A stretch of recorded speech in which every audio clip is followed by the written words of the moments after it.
இதில் சொல்லப்படுகின்ற கருத்துக்கள் இவர்கள் சொல்லுகின்ற வேத வசனத்துக்கு எதிரான கருத்துக்கள். அதாவது இவர்களுக்கு அந்த வசனங்கள் புரியாததனால் அதை அவர்கள் மறுத்து சொல்லும்போது இது சரியான ஒரு விளக்கத்தை ஓரளவு சொல்லிக் கொடுப்பது தான் இதனுடைய கருத்தை ஒழிய இது எந்த விதமான எதிர்த்தாக்குதலோ அல்லது என்ன ஒரு கலகத்தை உருவாக்கும் என்ற நோக்கத்தோடு யாரை புண்படுத்தியோ எடுக்கப்பட்ட ஒரு காணொலி இல்லை என்பதை தெரியப்படுத்துகிறேன்.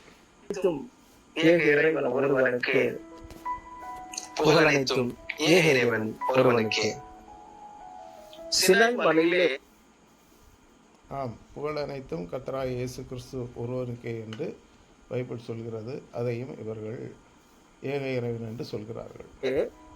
மோசே தீர்க்கதரிசி மூலமாக தோரா என்ற ஒரு வேதம் இஸ்ரவேலர்களாகிய இஸ்லாமியர்களுக்கு கொடுக்கப்பட்டது.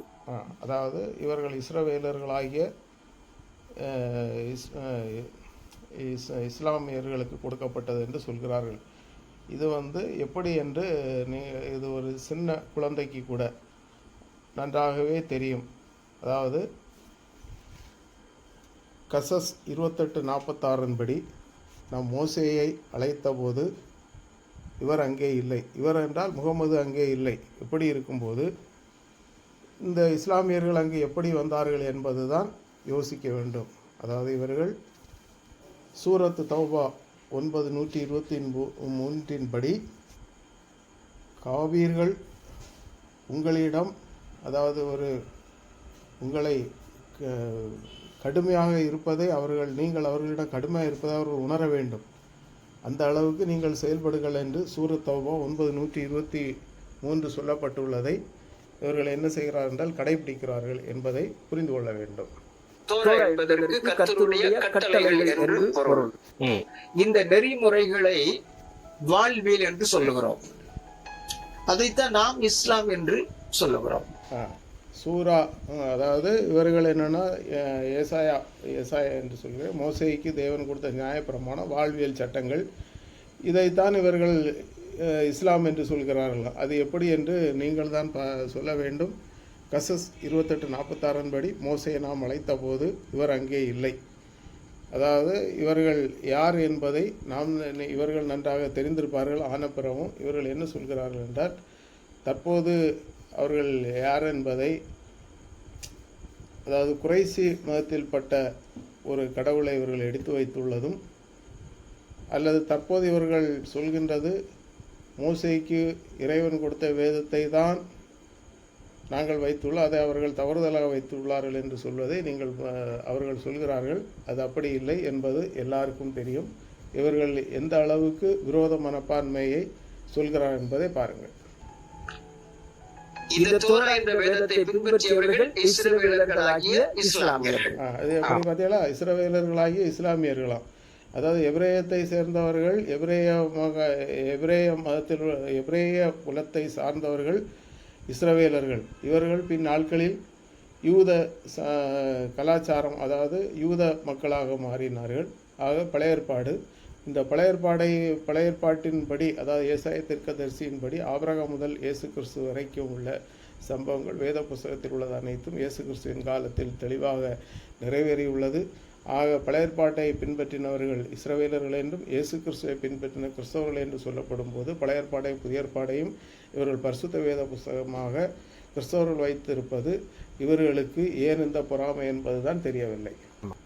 இந்த வேதம் பிற்காலத்தில் யூதர்களின் அந்த அபத்தமான தனாக் என்ற புத்தக தொகுப்பை கிறிஸ்தவர்கள் பழைய ஏற்பாடு என்று பெயரிட்டு, நீங்களும் அதைத்தானே பின்ன வைத்திருக்கிறீர்கள். அது யூதர்களுக்கு, அதாவது மோசைக்கு கொடுத்த வேதம் உங்களுடைய வேதம் என்று சொல்கிறீர்கள். உங்கள் கையிலே இருக்கிறது அபத்தமான ஒரு தீர்ப்பு என்பதை உங்களுக்கு ஏன் அது தெரியவில்லை என்பதுதான் கேள்வி. தங்களுடைய வேதம் போல அதை பயன்படுத்தி வருகிறார்கள். யூதர்களின் தனாக் என்ற அந்த புத்தக தொகுப்பை கிறிஸ்தவர்கள் தங்களுடைய வேதம் என்று உரிமை கொண்டாடுவதற்காக எப்படியெல்லாம் பழைய ஏற்பாடு நூலில் சொல்லப்பட்ட வசனங்களை திரித்தும் ஏமாற்றியும், ஒரு திரித்து ஏமாற்றுதலும் இல்லை. திரும்ப அதை சொல்ல ஆபிரகாம் முதல் இயேசு கிறிஸ்து வரை உள்ள வம்ச வரலாறுகள் பைபிளிலே தெளிவாக இருக்கிறது. அது உங்களுக்கு நன்றாக தெரிந்து நீங்கள் போதகர்களாக இருந்துவிட்டு ஏதோ உங்களுக்கு இந்த கிறிஸ்தவ மதத்திலே உங்களுக்கு ஆதாயம் கிடைக்கவில்லை, உங்களை யாரும் சரியாக மதிக்கவில்லை என்ற ஒரு காரணத்தினால் நீங்கள் வேறு எங்கிருந்தோ ஒரு ஆஃபருக்காக நீங்கள் அங்கே போய் சேர்ந்து விட்டு அதை அங்குள்ள ஒரு கலாசாலையில் எதெல்லாமோ அது இல்லை இது இல்லை என்று தவறாக சொல்லிக் கொடுப்பதை நீங்கள் புரிந்து கொண்டு வந்து நீங்கள் இங்கு வந்து ஒப்புவிப்பது உங்களுக்கு அது எப்படி சரி என்பதை நீங்கள் தான் புரிந்து கொள்ள வேண்டும். அதாவது இன்னும் சொல்லப்போனால் 6 லட்சம் முதல் 10 லட்சம் வரை உள்ள ஹதீஸ்களில் இப்போது நிலவில் உள்ளது எத்தனை என்பது உங்களுக்கு நன்றாகவே தெரியும். கிட்டத்தட்ட 56,775 ஹதீஸ்கள் மட்டுமே நிலவில் உள்ளது என்பதை உங்களுக்கு நன்றாக தெரிந்திருக்கும். அதைத்தான் நீங்கள் உங்களுடைய வேதம் என்று வைத்திருக்கிறீர்கள். வேறு ஒன்று. ஆனால் நீங்கள் என்ன சொல்கிறீர்கள்? உங்களுடைய வேதத்தை கிறிஸ்தவர்கள் வைத்திருக்கிறார்கள் என்று சொல்கிறீர்கள். சரி, ஓகே, சொல்லுங்க.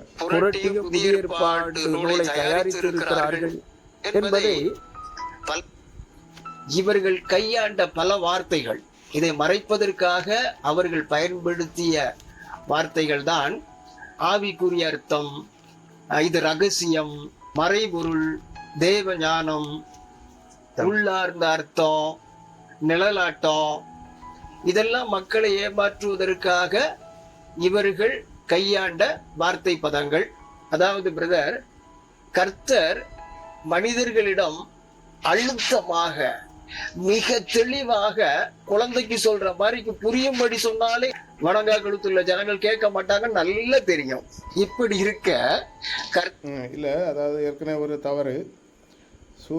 அதாவது சுமார் 6 லட்சம் முதல் 10 லட்சம் ஹதீஸ்கள் இருக்கும்போது தற்போது நிலவில் உள்ளது 7,775 ஹதீஸ்கள் மட்டுமே நிலவில் உள்ளது. அதாவது 59,225 ஹதீஸ்கள் தள்ளுபடி செய்யப்பட்டுள்ளது.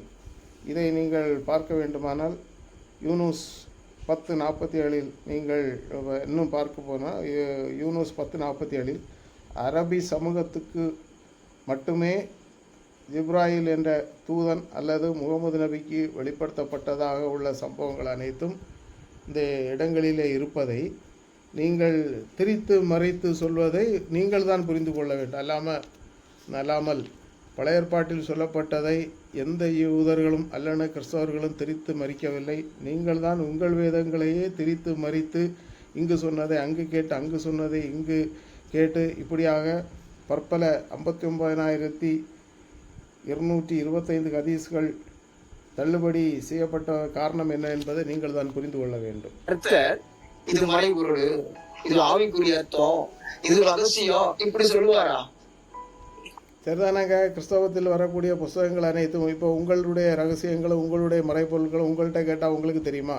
இது அதனுடைய புராதீன வார்த்தை, அது அரபியில் என்ன அர்த்தம் இருக்கிறது என்று நீங்கள் சொல்வீர்கள் அல்லவா?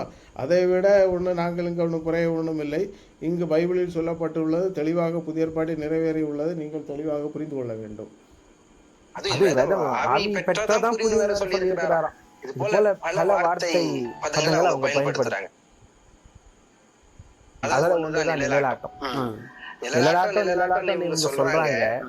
அப்படி ஒரு நிழலாட்டமும் இல்லை அப்படின்றத நம்ம வசன ஆதாரங்களோட பார்த்துட்டு தான் வரும். உங்க வசன ஆதாரங்கள் எல்லாம் உங்களுக்கு தான் தெரியும். அதாவது கேட்ட ஒரே கேள்வி, 59,225 ஹதீஸ்கள் தள்ளுபடி செய்யப்பட்டது, இதற்கு ஏதாவது விளக்கம் உண்டு என்று கேட்டால் உங்களுக்கே அதை பற்றி தெரியாது. ஏன் 7,725 ஹதீஸ்கள் மட்டும் நிலவில் இருக்கு, அது என்ன? அதுவும் உங்களுக்கு விளக்கம் தெரியாது. பைபிளில் உள்ளது பழைய ஏற்பாட்டில் சொல்லப்பட்டது அனைத்தும் புதிய ஏற்பாட்டில் நிறைவேறி உள்ளது. சுருக்கமாக சொல்லும்போது கதஸ் 28:46 நீங்கள் படித்தால், மோசையை நாம் அழைத்த போது நீர் அங்கே இல்லை. இந்த நீர் என்பது யார் என்றால் முகமது நபி. இன்னும் அரேபியாவுக்கு அனுப்பப்பட்ட ஒரு அரேபியா சமூகத்திற்கு வேறு யாரும் அனுப்பப்படவில்லை. அது கூட உங்களுக்கு நன்றாகவே தெரியும் என்பதை நீங்கள் புரிந்து கொள்ள வேண்டும். அதாவது ஜிப்ராயில் தூதன் இன்னாருக்கு சொன்னதாக ஒரு சம்பவத்தை நீங்கள் சொல்கிறீர்கள். இது வாய்வழி கதை. இது எந்த விதமான குரான் எழுதிய ஆசிரியர்கள் யாருமே இதை நிரூபிக்கவில்லை என்பது உங்களுக்கு நன்றாகவே தெரியும்.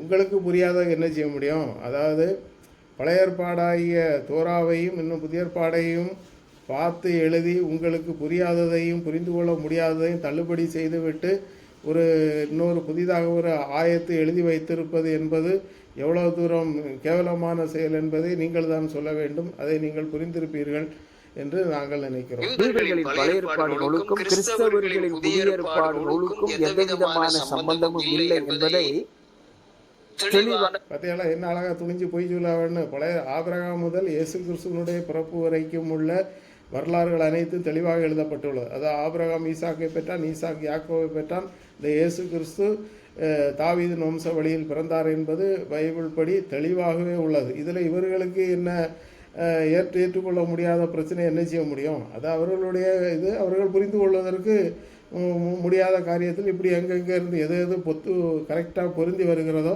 இந்த வசனத்தில் இடையில இருந்து ஏதாவது ஒன்றை தந்திரமாக எடுத்து அதை மட்டும் இது எப்படி அதை அப்படி என்று இவர்கள் சொல்வது தான் இவருடைய வாடிக்கை. அதாவது சொல்லப்போனால் என்னன்னு சொன்னால் இவர்கள் நம்மீது வெறுப்பாக இருக்கிறார் என்பதை நாம் அதாவது உணர வேண்டும். உணர்ந்து அவர்களிடம் சண்டை போடும் அளவுக்கு இவர்களை வெறுப்புணர்வை தூண்டி இந்த இடத்திலிருந்து இவங்க ரெண்டு பேரும் பேசி கொண்டிருப்பதை இதை பார்க்கிற எல்லாரும் தெரிந்து கொள்வார்கள் என்பதுதான் கருத்து.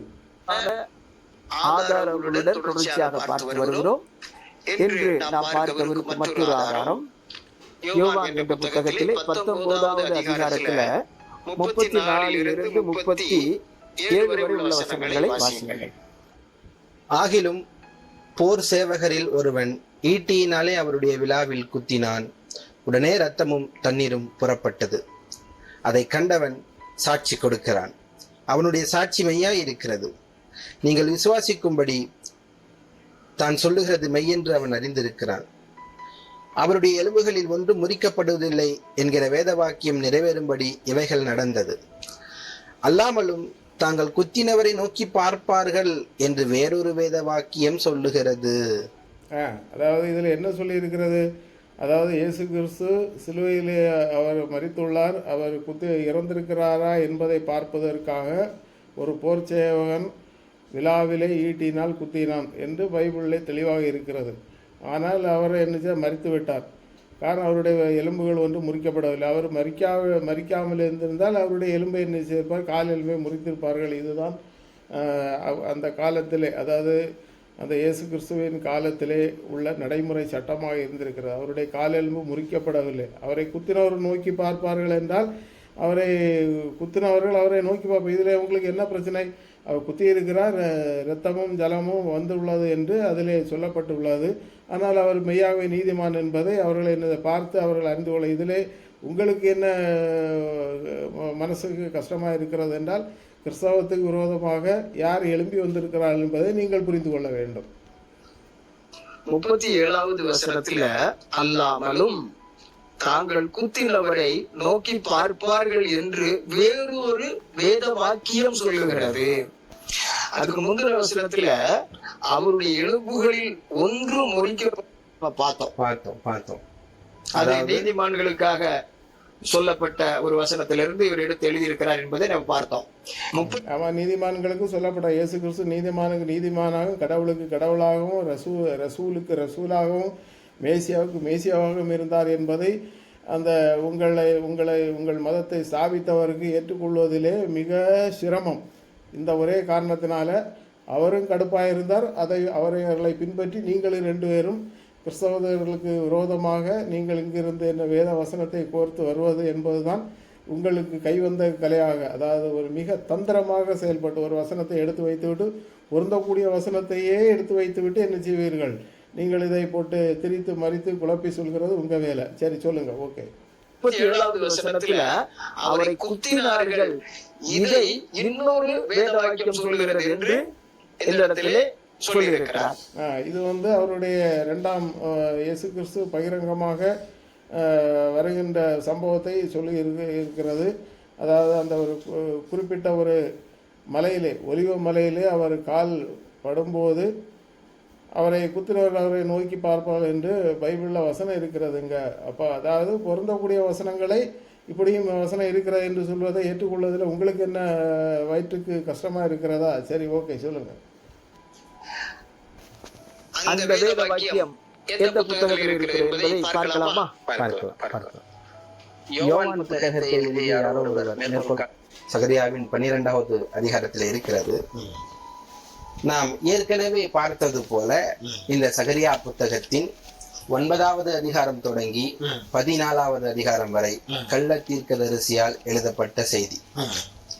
இதை நாம் ஏன் கள்ள தீர்க்கதரிசியின் செய்தி, அதாவது சொன்னால இவர்கள் கடுமையாக, அதாவது யுத்தம் செய்ய வேண்டும் என்று சொல்வது போல காபீர்களுக்கு விரோதமாக இவர்கள் கடுமையான ஒரு மோதல் போக்கை உருவாக்கும் அளவுக்கு நீங்கள் அவர்களுடன் நடந்து கொள்ள வேண்டும் என்று சொல்லப்பட்ட அந்த ஒரு கருத்துக்கு ஏற்றபடி கிறிஸ்தவர்கள் இவர்களை அதாவது மிக எதிர்க்க வேண்டுமா அந்த அளவுக்கு இவர்களை வன்மத்தை கக்கி கொண்டே இருப்பார்கள். அதாவது கள்ள தீர்க்கதரிசி, அதாவது பைபிளில் சொல்லப்பட்ட காரியங்களை திரித்து மறைத்தும் எழுதி வைத்துள்ளது. அதாவது குரான் எழுதப்பட்டது பழைய ஏற்பாட்டையும் புதிய ஏற்பாட்டிலிருந்தும் அநேக காரியங்களை எடுத்து எழுதி புரியாததை, அதாவது அதை எழுதினவருக்கு எது புரியவில்லையோ அதை தள்ளுபடி செய்து விடுவது. இதுதான் இவர்களுடைய மோதல் போக்கு. அதாவது சில இடங்களில் அவர் சொன்னார் இவர் சொன்னார் இப்படி கேட்டு கேட்டு கேட்டு எழுதியே கிட்டத்தட்ட பல ஹதீஸ்கள் தள்ளுபடி செய்யப்பட்டுள்ளது என்பது இவர்களுக்கு நன்றாகவே தெரியும். ஓகே, என்று சொல்ல வருகிறோம் என்றால், இந்த சகரியாவின் 10வது அதிகாரத்திலே யோசேப்பின் குடும்பத்தார் மீண்டும் வருவார்கள் என்று சொல்லப்பட்டுள்ளது. யோசேப்பின் குடும்பத்தார் மீண்டும் வருவார்கள் என்பது இவர்களுக்கு என்ன அதில் ஒரு சங்கடம்? அதாவது இயேசு கிறிஸ்துவனுடைய பிறப்பு அனைத்துமே ஆபிரகாம் முதல் இயேசு கிறிஸ்து வரைக்கும் உள்ள அனைத்து சமம். ஆபிரகாம் ஈசாக்கை பெற்றான், ஈசாக் யாக்கோபை பெற்றான். இப்படி வம்ச வழியாக தெளிவாக உள்ளது. இதை நீங்கள் ஏற்றுக்கொள்வதிலே உங்களுக்கு முடியாவிட்டால் நீங்கள் உங்களுக்கு வேறு வேலை இருக்கிறது என்றால் போகத்தானே வேணும். இங்கே இருந்துவிட்டு கோட்டு சூட்டு டை பெல்ட் எல்லாம் கட்டிட்டு ஒரு பெரிய ஒரு வேத பாரகர்கள் போல அல்லனா வேதத்தை ஆராய்கிறவர்கள் போல மேலே இருந்து நீங்கள் வியாக்கியானம் செய்வது, அதாவது 1/3 பங்கு இஸ்லாமிய மக்கள் இருக்கிறார்கள், அது அவர்களுக்கு அழகா அல்லனா உங்களுக்கு அழகா என்பதை நீங்கள் புரிந்து கொள்ள வேண்டும். வரலாற்றில் நடைபெறாத நிகழ்வு, நடைபெறவும் வாய்ப்பே இல்லை.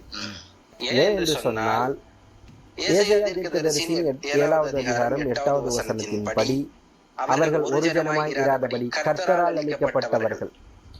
ஆகவே இந்த யோசேப்பின் குடும்பத்தார் உட்பட 10 கோத்திரத்தாரும், அதாவது வடக்கு ராஜ்யத்தார் அனைவரும் ஏற்கனவே அழிந்து போனவர்கள். அந்த அழிந்து போனவர்கள் மீண்டும் வருவார்கள் என்று இந்த கள்ள தீர்க்கதரிசி சொல்லி வைத்திருக்கிறார். என்னங்க கள்ள தீர்க்கதரிசி சொல்லி வைத்துள்ளார்கள்? அப்படி ஒண்ணுமே இல்லை. அதாவது எருசலேம் திரும்ப நாட்டப்படும் என்று அதே பைபிள் சொல்லுகிறது, உங்களுக்கு நன்றாகவே தெரியும். இதோ அவருடைய கோபம் மீறி அந்த ஏசாயா தீர்க்கதரிசியில் சகரியாவிலே நீங்கள் படிக்கும்போது அதிலே தெளிவாக இருக்கிறது. அந்நாளிலே யூதாவின் எருசலேமின் குடிகள் சேனையின் கர்த்தரால் எங்களுக்கு பலனானவர் என்று அப்போது யூதாவின் தங்கள் இருதயத்திலே சொல்வார்கள் என்று வேதத்திலே நீங்கள் தெளிவாக இருக்கிறது.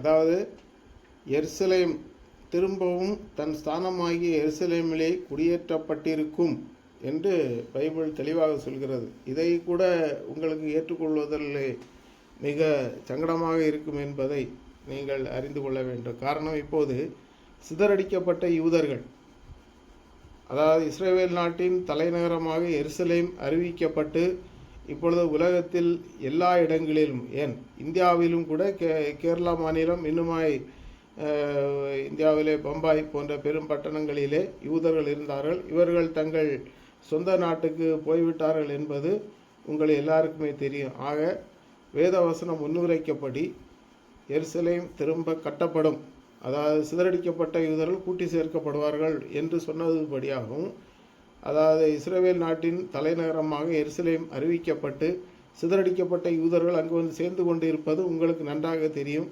பின் ஏன் நீங்கள் இதை திரித்தும் மறித்தும் சொல்கிறீர்கள் என்பதுதான் கொஞ்சம் கஷ்டமான காரியம்.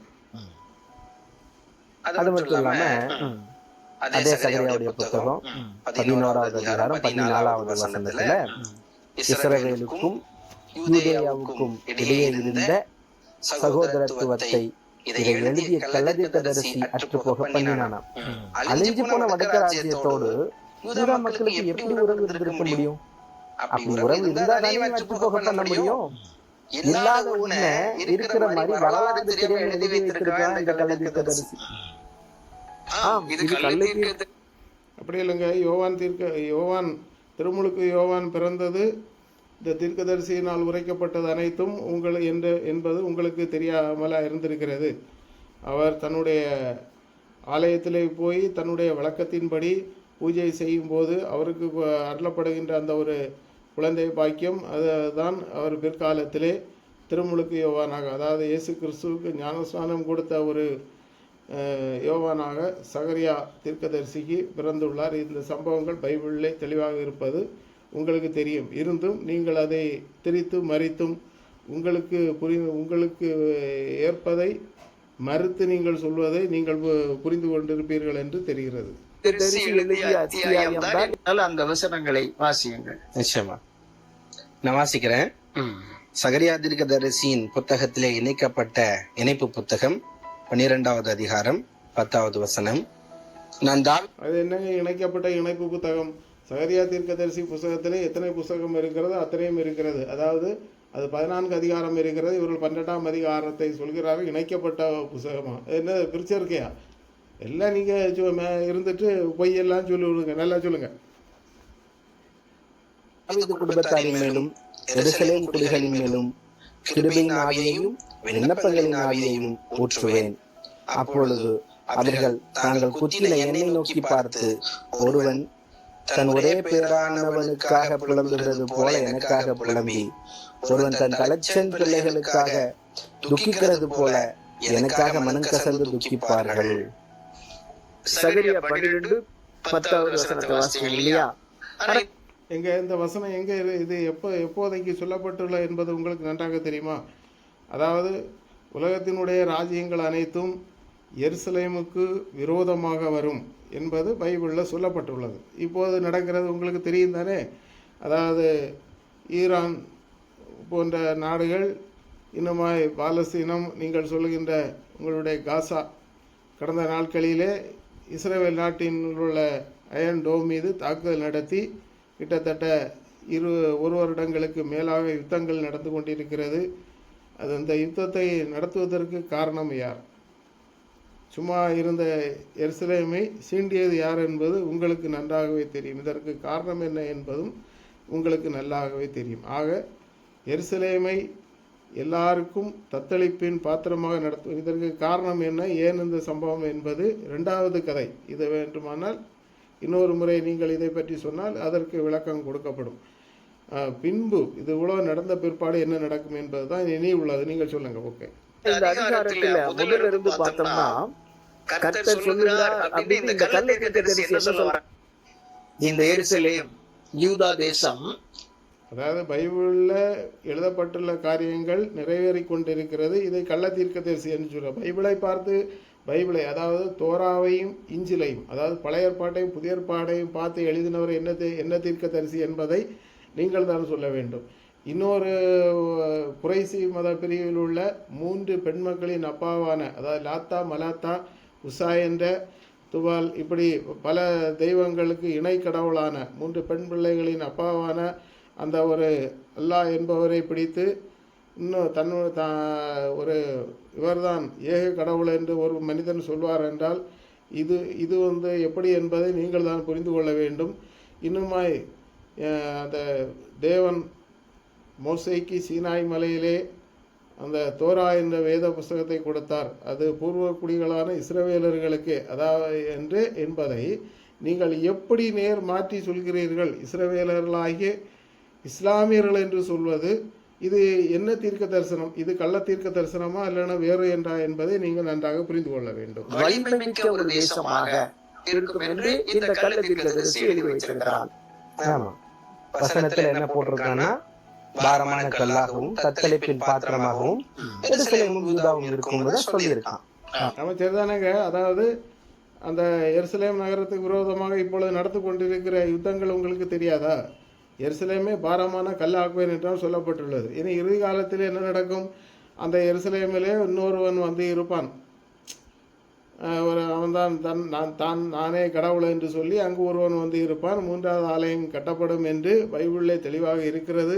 இதெல்லாம் உங்களுக்கு தெரிந்தும் நீங்கள் இதை ஏற்க மறுத்து எங்கேயோ போய் இது ஒரு 4-5 பேர்கிட்ட இருந்து ஏதோ சில கருத்துக்களை அங்கிருந்து எழுதி வாங்கி வைத்துவிட்டு உங்களுக்கு நீங்கள் தற்போது இருக்கின்ற மதத்தை சொல்ல வேண்டுமானால் நீங்கள் தற்போது எந்த மதத்தில் இருக்கீங்களோ அந்த மதத்தில் உள்ள நூல்களை வைத்துவிட்டு அதுதான் இது என்று சொல்ல வேண்டுமே ஒழிய நீங்கள் வஞ்சகமாக நயவஞ்சகமாக இப்படி 2 பேரும் மேலே இருந்து பைபிளுக்கு விரோதமான கருத்துக்களை எடுத்து வைப்பது உங்களுக்கு எப்படி சிறப்பு என்பதை நீங்கள் தான் புரிந்து கொள்ள வேண்டும். 4வது வசனத்தின்படி எந்த படையாவது எந்த ஒரு சேனையாவது எருசலேமை நோக்கி குதிரையின் மேல் ஏறி போரிட வந்தால் கர்த்தர் அந்த குதிரைகளுக்கு குருட்டாட்டத்தை உண்டு பண்ணிடுவாரு, திகைப்பை உண்டு பண்ணிடுவாரு. அது மாத்திரம் கிடையாது இல்லையா? அங்க யுத்தத்துக்கு எருசலேமுக்கு விரோதமாக வந்தவர்கள் எல்லாரும் என்ன சரியாக இருக்கு, உடனே குதிரையும் கழுதையும் இல்லைங்க, மனுஷனே வரான். அந்த மனுஷனுக்கு என்ன நடக்கும் என்பதை உங்களுக்கு தெரியாதா? ஒரு யுத்தம் நடக்கும்போது என்ன நடக்கும் என்று தெரியாதா? ஒரு வீட்டுக்கு விரோதமாக இன்னொருவன் வந்தால் அதில் இருக்கிறவன் வலிமை உள்ளவன் என்றால் என்ன நடக்கும் என்பது உங்களுக்கு தெரியும். அப்படிதான் இங்கு வருகின்றவர்கள் அது கர்த்தர் அங்கே இருந்திருந்தால் அவர்களை பாதுகாப்பார் என்பதுதான் இதனுடைய மறைவான அர்த்தம். ஓகே, அந்த குதிரையில ஏறி வர்றாங்கல்ல அவங்களுக்கு புத்தி மயக்கத்தை கர்த்தர் ஏற்படுத்துவாரு அப்படின்னு அந்த கள்ளத்தீர்க்கதரிசி சொல்றான். இந்த 5வது வசனத்தின்படி அதாவது எல்லாம் இவர்களை சொல்வார்கள், எல்லாம் கள்ள தீர்க்கதரிசி. அதாவது இன்னொரு குறைசி பிரிவிலிருந்து ஒரு கடவுளை திருடியது யார் என்பது உங்களுக்கு தெரியும். கிறிஸ்தவர்களுடைய பழைய ஏற்பாடை, அதாவது யூதர்களுடைய பழைய ஏற்பாடை கிறிஸ்தவர்களுடைய புதிய ஏற்பாடையும் திருத்தி எழுதி அங்கிருந்து அவர் சொன்னதை கேட்டு இவர் சொன்னதை கேட்டு திருத்தி எழுதி புரியாததை தள்ளுபடி செய்து எழுதினது அது என்ன தீர்க்கதரிசி என்பதை நீங்கள் தான் புரிந்து கொள்ள வேண்டும். அது எப்படி திருட்டு தீர்க்கதரிசியா கள்ள தீர்க்கதரிசியா என்ன என்பதை இதை பார்க்கின்றவர்கள் புரிவார்கள். ஓகே, சொல்லுங்க. கள்ளத்தீர்க்கதரிசி என்ன சொல்ல வரான்னா, இப்படிப்பட்ட உதவிகள் எருசலேம் பாரமான கல்லா இருக்கு. அதாவது திருடன் திருடுவதற்கு தான் வருவானே ஒழிய வேறு ஒன்றுக்கு வரான். அதை இவர்களுக்கு நன்றாகவே தெரியும். அது பைபிளை திருடவும் கொல்லவும், அதாவது ஒரு மனுஷனுடைய செல்வத்தை சுரண்டி அழிப்பதற்காக வருவான். ஒரு மனிதனுடைய வேத புத்தகத்தை திருடு எடுப்பதற்கு இன்னொரு இடத்தில் உள்ள கடவுளை தன்னுடைய கடவுளாக பெயர் மாற்றம் செய்து கொண்டு வருவதற்கும் திருடன் வருவான் என்பதை புரிந்து கொள்ள வேண்டும். யாருமே தாக்க முடியாதவர் இருக்கு இல்லையா? இப்படி எல்லாம் எருசலேமும் யூதாவும் இருக்க காரணம் என்னன்னா, அந்த எருசலேம் நகரத்துல குடியிருக்கிற மக்கள் தான் அப்படின்னு இந்த யூதா தேசத்து தலைவர்கள் எல்லாம் தங்கள் மனதில் நினைத்துக் கொள்வார்கள் என்று இந்த கள்ளத்தீர்க்கதரிசி சொல்லி வைத்திருக்கிறான். அதாவது யூதா தேசத்து தலைவர்கள் மக்கள் தான் காரணம்னு நினைக்கிறாங்க. அப்படிதானே? ஆமா ஆமா, அந்த யூதா பயங்கர புத்திகள், நீங்கள் 2 பேரும் பயங்கர புத்திசாலிகளும். அதாவது இயேசு கிறிஸ்து பிறந்து வளர்ந்து பரலோகம் போய் கிட்டத்தட்ட 580வது வருடத்திலே உங்கள் மதத்தை ஸ்தாபித்தவர் பிறந்திருக்கிறார். கிபி 600க்கு பிற்பாடு இவருக்கு ஏதோ ஒரு மலையிலே வைத்து ஜிப்ராயில் என்ற ஒரு தூதன் சில வாக்குகள் கொடுத்ததாகவும், அதுதான் அதை அவர் வாய்வழி இன்னொருவரிடம் சொன்னதும் பலருடைய மனநங்கள் கேட்டு எழுதப்பட்டதுமாக சொல்லப்படுகிறது என்பதை இவர்கள் ஏற்றுக்கொள்வார்களாம்.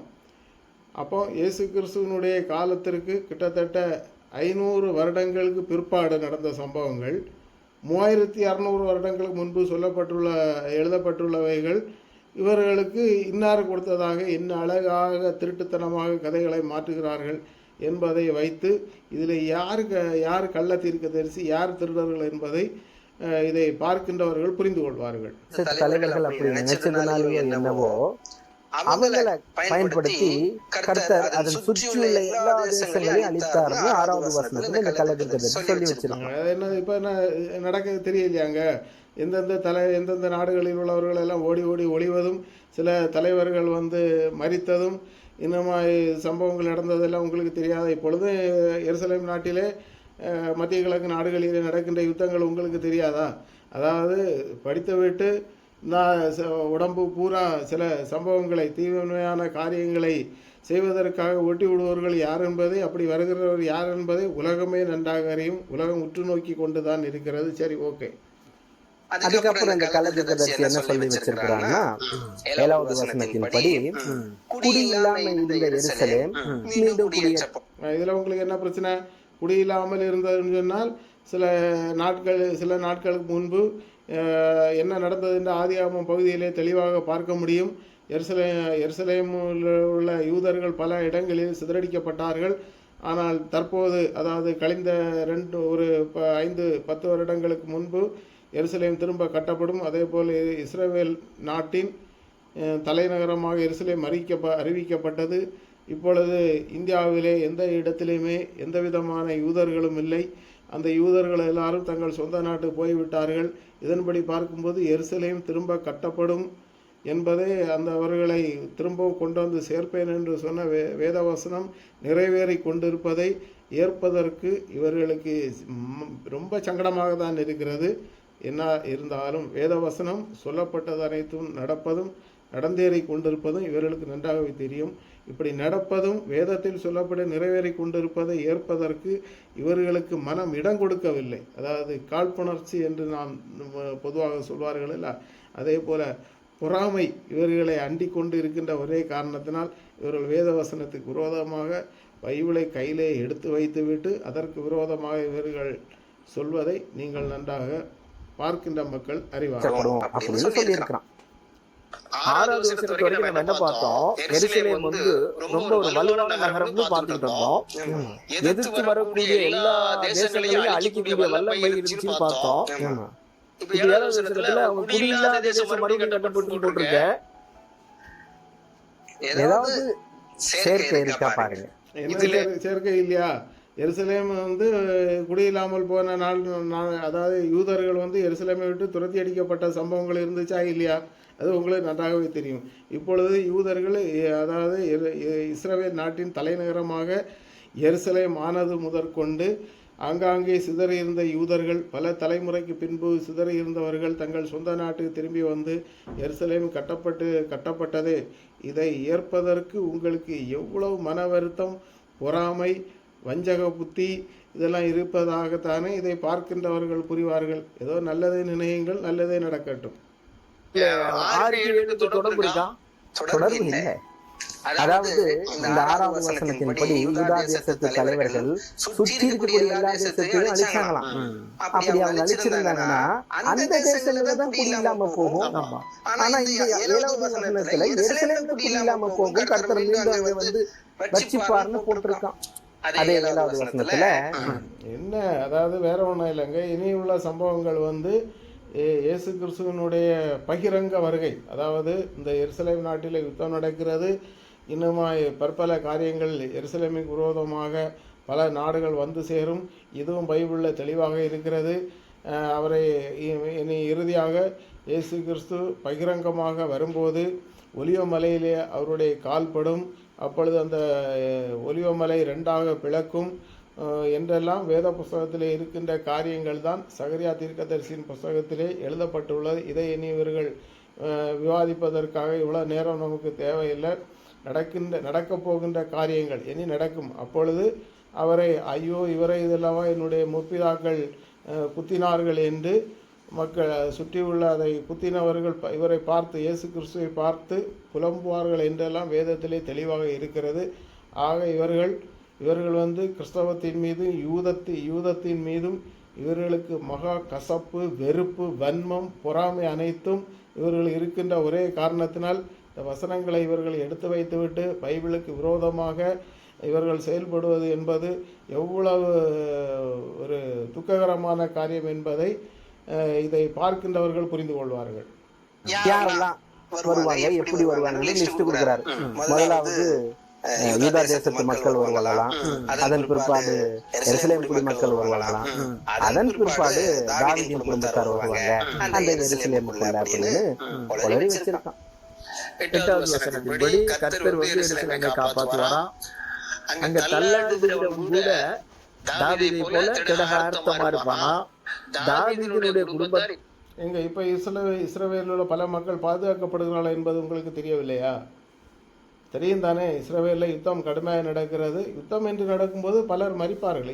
இதை ஒருவேளை கிறிஸ்துவுக்கு சாட்சியாக அவர்களோடு நெருங்கி இருக்கின்றவர்கள் அவர்கள் நிச்சயமாக பாதுகாக்கப்படுவார்கள். ஒருவேளை கிறிஸ்தவத்தை ஏற்காதவர்கள் என்பது அந்த இஸ்ரவேல் நாட்டில் இருப்பார்கள் என்றால், அல்லனா அந்த சொல்லப்படுகின்ற கடவுளை ஏற்காதவர்கள் இருப்பார்கள் என்றால் ஒருவேளை அவர்கள் யுத்தத்தில் மறிக்கலாம். இதில் ஒன்று காரியம் ஒன்று இல்லை. ஒரு ஒரு மனுஷன் அவரவருடைய கடவுளை நம்பி இருக்கும்போது அந்த கடவுளர்களை பாதுகாப்பார் என்பது பொதுவாக எல்லா மதத்தை சார்ந்தவர்களுடைய மக்களுடைய நம்பிக்கை.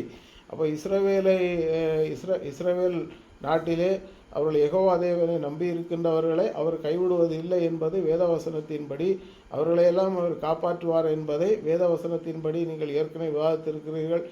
அது உண்மையாகவே அவருடைய அவர் தன்னுடைய மக்களை பாதுகாப்பார் என்பதுதான் இதனுடைய முழு அர்த்தம். இஸ்ரவேல் மக்களுக்கு தேவனை போலவும் தேவதூதனை போல இருப்பார்கள் அப்படின்னு இந்த கல்லத்திற்கு சொல்லியிருக்கிறான். அந்த சமயத்தில் எருசலேமுக்கு விரோதமாக பார்த்தீர்களா, இவர்களை நீங்கள் எண்ணிக்கொண்டே வரலாம். இவர்கள் எத்தனை தடவை கள்ள தீர்க்கதரிசி என்று சொல்கிறார் என்பது நீங்கள் நன்றாக பார்த்திருப்பீர்கள். அதாவது யூதர்களுடைய தோராவையும் கிறிஸ்தவர்களுடைய புதிய ஏற்பாட்டு நூலையும் பிரித்து சில அவர்களுக்கு எது புரியவில்லை அதை தள்ளுபடி செய்துவிட்டு தோராவை இஞ்சிலை பார்த்து காப்பியடித்து புதிதாக ஒரு மதத்தினுடைய நூல் எழுதியிருக்கிறார்கள். அது என்பது உங்களுக்கு நன்றாகவே தெரியும். குறைசிகளின் கடவுளை பிடித்து வைத்து இவர்கள் புதிதாக ஒரு கடவுள் என்று சொல்லி கடவுளை உருவாக்கினதும் யார் என்பதும் இவர்களுக்கு தெரியும். அதாவது மோசேயை அழைத்த போது இவர்களுடைய இறை தூதன் அந்த இடத்துல இருந்தாரா என்பது கசஸ் என்ற புஸ்தகத்திலே தெளிவாக இருக்கிறது. இவருடைய மதத்தை உருவாக்கினவர் ஏற்கனவே சொல்கிறார். இதன் மீது இப்போது நான் இறக்கிய இந்த வேதம் முன்னருள்ள வேதத்தை மெய்ப்பிப்பதாக இருக்கிறது. உங்களுக்கு ஏதேனும் இதை குறித்து சந்தேகம் எழுதினா இதை எழுதியவனிடத்தில் போய் கேளுங்கள் என்று அவர் ஏற்கனவே சொல்லி இருக்கிறார். அப்போ அவருடைய கற்பனைகளுக்கு விரோதமாக, இன்னும் சொல்லப்போனால் இஸ்லாமியர்களுக்கு விரோதமாகத்தான் இவர்கள் 2 பேரும் மேலே இருந்து பைபிளை எடுத்து வைத்து பேசுகிறார்கள் என்பதுதான் உண்மை. நன்றாக கேளு.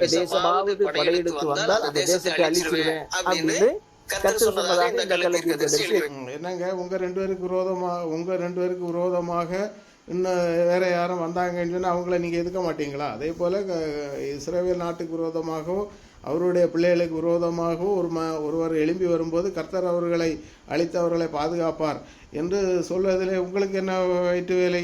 அதாவது பழியை யூதன் மேலும் கிறிஸ்தவன் மீதும் போட்டு உங்களை தப்பிக்க வைத்து விடுவார் என்று எல்லாம் ஆயத்திருக்கிறதே. இதெல்லாம் நீங்கள் படிக்க மாட்டீர்களா, சொல்ல மாட்டீர்களா? உங்களுக்கு கிறிஸ்தவத்தை எதிராக பேச வேண்டும் என்றால் உங்களுக்கு 2 பேருக்கும் பைபிள், நீங்கள் 2 பேரும் ஏற்கனவே பைபிள் காலேஜ் படித்தவர்கள். உங்களுக்கு ஆதாயம் கிடைக்காததுக்கு யார் பொறுப்பு? உங்களுக்கு ஆதாயம் கிடைக்கல உடனே ஏதோ ஒரு அமைப்பில் போய் சேர்ந்து பிரிவினை செய்ய வேண்டும், நாங்கள் பிரச்சனை உருவாக்க வேண்டும், ஏற்ற வசனத்தை எங்களுக்கு கொடுங்கள் என்று கேட்டு வாங்கி அதை இப்படி ஒரு பெரிய சேரெல்லாம் போட்டு அதுக்கு ஒரு பெரிய ஸ்க்ரீன் எல்லாம் போட்டு அதுக்கு ஒரு பூ பைபிளை ஏன் உங்கள் மதத்தினுடைய புஸ்தகங்களை எடுத்து வைக்க வேண்டியதானே?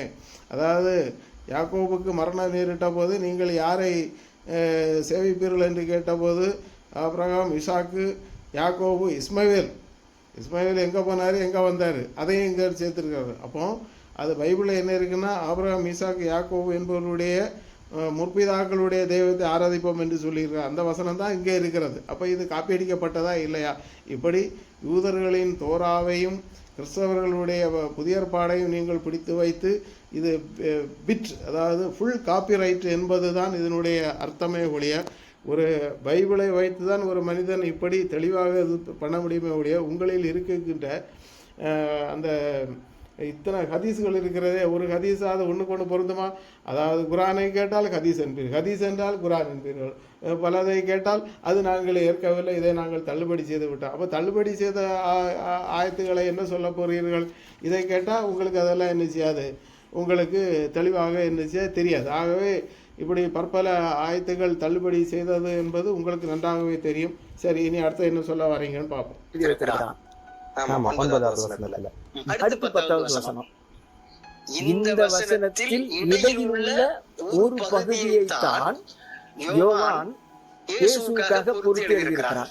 இப்பொழுது இந்த வசனத்துடைய விளக்கத்தை உங்க 2 பேருக்கு ஃபேமிலிக்குள்ளே ஒரு சின்ன ஒரு சம்பவம் நடந்துன்னு சொன்னா இன்னாரை போல இன்னாருன்னு சொல்ல மாட்டாங்களா? இப்படி ஒரு பிரச்சனை வந்தது போல இன்னொரு பிரச்சனை வந்திருக்கு, அப்படி நடந்தது போல இப்படி வந்ததுன்னு யாரும் சொல்ல மாட்டாங்களா? அதை போல தான் இந்த இடத்துல யோவான் இப்படி சொன்னார் என்று நீங்கள் சொல்லி, உங்களுக்கு இது நல்லாவா இருக்குது? நீங்கள் இப்படி ஒரு கோட்டும் சூட்டெல்லாம் போட்டு ஒரு பைபிளை எடுத்து வச்சுட்டு பேசுறது உங்களுக்கு ஒரு வெக்கமா இல்லையா? சரி, பேசுங்க, நன்றாக பேசுங்க. 9வது வசனத்தின்படி கர்த்தர் சொன்னார்னு என்ன சொல்லி வச்சிருக்காங்கன்னா, எருசலேமை நோக்கி எந்த படையாவது போர் செய்ய வந்தா நான் அந்த படையை அழிச்சிருவேன், அந்த தேசத்தை அழிச்சிருவேன்னு சொல்லியிருக்கிறார். அதன் தொடர்ச்சியாக 10வது வசனத்துல அந்த போரெல்லாம் முடிந்த பிற்பாடு போர் நடந்திருக்கு, போர் நடந்து வெறியாட்டம் நடந்திருக்கு. அந்த போர் முடிந்த பிற்பாடு கர்த்தர் திடீர்னு இந்த தாவீதின் குடும்பத்தாருக்கும் எருசலேமின் குடிமக்களுக்கும் கிருபையின் ஆவியையும் விண்ணப்பத்தின் ஆவியையும் அப்படியே ஊத்துறாராம். இதில் உங்களுக்கு என்ன சங்கடம்?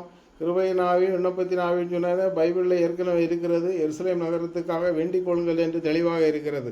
அப்படியானால் எருசலேம் நகரத்தை அன்று ஆட்சி செய்தவர்களுடைய தலைமுறையில் வந்தவர் தான் இயேசு கிறிஸ்து.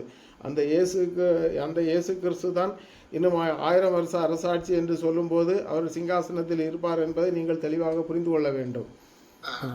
அப்படி ஊத்தினதுனால இந்த போர் பண்ணாங்க இல்லையா, அவங்க யாரையெல்லாம் குத்துனாங்களோ தாங்கள் ஊடுருவ குத்தினவர்களை நோக்கி பார்த்து கதறி கதறி அழுறாங்களாம். திரும்பவும் கள்ள தீர்க்கதரிசி இவர்களை என்னன்னா சொல்லியிருக்குல்ல, உங்களுக்கு அடுத்து இருக்கும் காபீர்களுடன் போரிடுங்கள். அதாவது அவர்கள் உங்களிடம் நீங்கள் ரொம்ப கடுமையாக இருப்பதை அவர்கள் காணணுமா? நீங்கள் இவ்வளோ தூரம் வெறுப்பு பேச்சு பேசுறதுனால உங்களை எதிர்க்கும் போது நீங்கள் என்ன செய்தரலாம், உடனே சண்டைக்கு வந்துடலாம். இல்லை, அதாவது நேரடியாக, அதாவது வேலியில் மண்ணை வாரி போட்டு சண்டைக்கு போகிறேன்னு சொல்வது போலியாக நீங்கள் 2 பேரும் இங்கே மேலே இருக்கிறீங்க, கள்ள தீர்க்கதரிசி. அப்போ இதை பார்த்து காப்பி அடித்து உங்கள் மத புஸ்தகங்கள் எழுதும்போது அது ஏன் அது புரியவில்லை என்பது தான் கேள்வி. 1000 ஹதீஸ்கள் நீக்கப்பட்டுள்ள காரணம் என்ன? அதுவும் உங்களுக்கு தெரியவில்லையா? 6000 முதல் 10 லட்சம் ஹதீஸ்கள் இருக்கும்போது 7775 ஹதீஸ்கள் மட்டுமே நிலையில் உள்ள, மீதி உள்ளதெல்லாம் எங்கே தீட்டு கொளுத்தப்பட்டதா? அதில் சரியான ஆயத்துக்கள் எல்லாம் இருந்தது, அதை பற்றி தெரியாதா? 59225 ஹதீஸ்கள் தள்ளுபடி செய்யப்பட்டுள்ள, இதை பற்றி உங்கள் கருத்து என்ன?